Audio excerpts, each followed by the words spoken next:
ئەو کاتەم باش هاوڕێیان چۆنن ببورن دوێنێ ئەو لایڤیان ڕاوەستان بۆیە دەمەوێت بە پارچە پارچە بکەین. دیارە ئێمە زۆر ڕێگامان لە بەردەستیدایە قەت وە تێنەگەن لە دنیای ئەو سەردەمەدا بتوان هەموو ڕێگاکان بگرن. ڕێگایەک دەبرن دوسێ ڕێگای کە هەیە، فەیسبوک نییە، واتساپ ببورن، ئینستاگرام هەیە، یوتیوب هەیە، ڕێگا زۆرە. پەیامی تەسجیل دەکەین، دەتوانین لە ماڵپەڕەکان بڵاوکەینەوە، پەیامی خۆمان هەردەگەین. هاوڕێیان یەکێک لەو کێشانەی کە دەمێکە بڵاو بوویتەوە و بزانن سەرچاوەی ئەو خەبەرە فازڵ باش دەزانێ. خودی ماڵی بارزانی بوون، قەزەی کچەکەیان لێ ئیسارە کرد، قەزەی ژنەکەیان لێ گۆڕانکاری تێدا کرد، تاوانە هەردوو تاوانەکەی ژنداجیکردنەکان لێ ئیسارە کرد. لە پێنای ئەوی لە پێگەی فازڵ بدەن کەمێک درۆشیان خستە سەر. کەمە لێرە باسەکەن هەمومان لە بیرمانە دەمێکە ئەڵێن فازڵ میرانی کچەکەی ڕەش پردیوتی شتانەکە لای من ڕەش و سپی و زەرد هەمووی مرۆڤە، بەڵام ئەوە ڕاست نییە. هاوسەری خۆی هەیە، ئەوی بە پێیزانیاری ئێمە خەرچی ئەمریکای لاتینە و ئەوروپاش وایە، ینی کە دێ ئەوە کێشەک نییە. کچەکەی ژیانی تایبەتی خۆیەتی لۆ خۆی لەگەر کوڕێک هەر کوڕێکە کوشتیتی دەیان گوت کوشتیتی. ئەوە تۆمەتانە هەموو ماڵی بارزانی لە دوای 9 ساڵ لۆیان دروست کرد لەبەر ئەوەی لە پێگەی فازڵ میرانیاندا فازڵ دەوری لە هاوشێوەی مەکتەب سیاسی کۆنی جەلالیەکان دەترسان، دەسەڵاتێکی زۆری ئابووری هەبوو، سەربازی هەبوو، مەنتیقەیەکی کاریگەریە دەست بوو لێیاندا. دوو کەیسی ژنەکان لە ناو خەڵک تەقاندەوە. فعلەن ئەوە ڕاستێکی تێدا هەیە، ڕاستێکی فازڵ ژنی خەڵکی داگیر کرد. ئەو ژنەی ژیان میرانی کە ئەوە بووە خاوەن 3 منداڵ بووە، ئەڵێن لەگەر هاوسەرەکەی ئەدزبوونەچێ بووە لە ماڵی باوکی بۆ فازڵش ماڵێک بەرامبەر ئەو ماڵی باوکی ئەو ژنەی پیاوی مخابرە دائیرەی ئەمن بووە، سەردانی ئەو ماڵی کردی. ئەو چاوی بۆ ژنەکەتی معجب بووە، حب فی الأول النەظرە. ئەیتر هەندێک ماڵی بارزانی دیعای وا دەکەن کاوە لە ناو مەکتەب سیاسی و سەرکردایەتی و قەواعیدەیان وا بڵاویان کردەوە لە 93 و 4 و ئەوە بەدواوە کە فازڵ میرانی ئەو ژنەی لە گەنجی حەز لێ کردیە، لە گەنجی حەزی لێ کردیە، نەیاندایەتەیە کە دەسەڵاتی بووە دیسان چ تۆ داخوازی، بەس ڕاست نییە. لەبەرەوە ژنە 15 ساڵێک لە خۆی بچووکترە. ئەگەر سەیری موالیدیان کەی من یعنی چوومە ناو ئەوە و دووش ئەو دەمی معجبی بووە. مێردی هەبووە لە مێردەکەی بستاندیتەوە، مێردەکەی نەوێرایە کە ناوی محەممەد شکری بووە، دەڵێن سەش لە ئەوەیە لە دهۆک دادەنیشی هاوسەرەکەی. 3 منداڵی هەبووە، هێناوێتی بە زۆرم لێ و بە پیاوەکەی تەلاقدایە و براکەی مێردەکەی ڕێگری کردیە بۆیە کوشتیتی. چۆنیش کوشتیتی هاوڕێیان؟ سەری پارچە کردیە،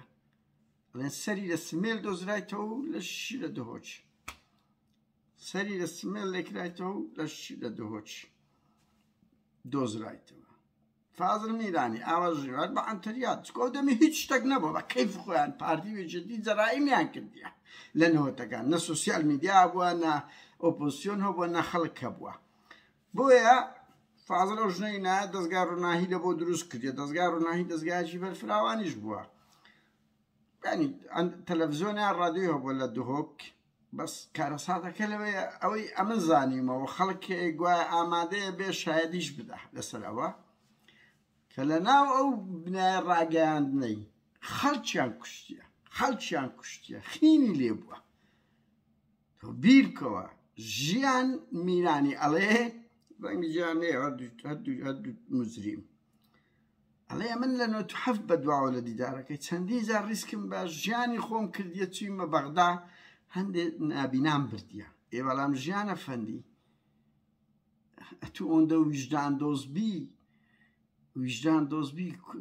بە فازڵ نارێ کوش و براکەتی پارچە پارچە کرد لە سەتوو. ئەی پێی ناڵێ کە گوایە ڕێغراوەکی غێرخوازی تەیە فازڵی مێردت یەکێک لە جەلادە هەرە گەورەکانی دەڤەری بادینانە کە بە سەدان کەسی شەهید کردیە بەپێی ئەو سەرژمێریانە و بەدوادچوونانەی و چالاگوانانەی بادینان 400 کەس لە 91 لە 2001 ئابزانم لەو 10 ساڵە کوژرایە کە کاکمەکی ئامێدی سەتی بە ژمارە و بە ناو بە ئەوە باز کردیە لەو 400ی نیوەی زیاتری فازڵ میرانی گەورە جەلاد بووە سەرپەرشتی هەموو کوشتنانەی کردیە دەبینیم ژنەکە شخێخراو شخێرخوازی دانا ئەی هاوار ئەی هاوار ئەو لەولا لۆچاوی دەڵێت هەندە خەڵکم لۆچاوی بردێ کەچی شوورای خۆی سەر بڕایە سەر پارچە کرایە بڕۆ ببرسن محەممەد ئیتر ئەوە قەزیەی ئەوانەیە قەزیەی ژنداژیکردنەکەی کەوکرایە مۆدی بەدەر لەوە ینی فازڵێکێک لەو کەسە هەرە بێناموسە گەورەکانی کووردە لە دوای ڕاپەڕین زۆرترین ژنی ئەزیەتدایە و بەس دەیان ژنی بادینی بردیتیان خۆی تاقمەکەی تاقمە مافیاکەی کوشتیتیان بە سکسیان لەگە کردیە دوای ئەوە کوشتیتیان مەشهورە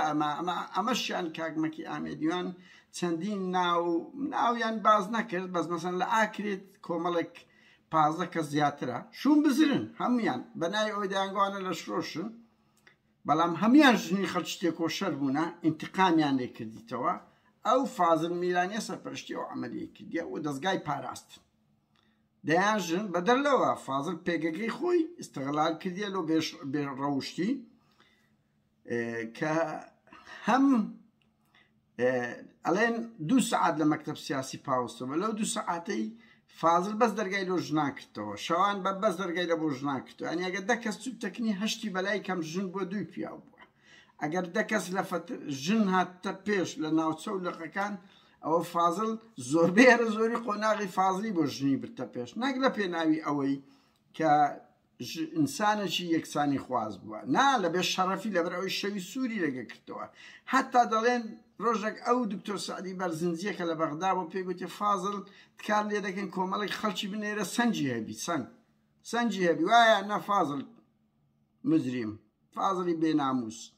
کەس بەقەدەر تو وەڵڵی حەجاجی ئەنفاریش بەقە تو دەستدرێژی نەکردە سەر ژنان یان پێگەکەی خۆیان هیچ بەعسێک بە ئاسی تو بەکارنێنایە لۆ ڕسواکرد لۆ دەستدرێژیکردن و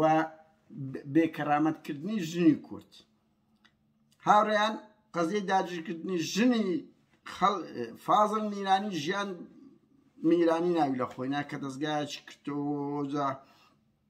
دەیوە کەسێکی خێرخواز ئەوانە بە خۆیان وەکو عائیلی هەم جاژ بنە خۆی پێشۆژێرە هەم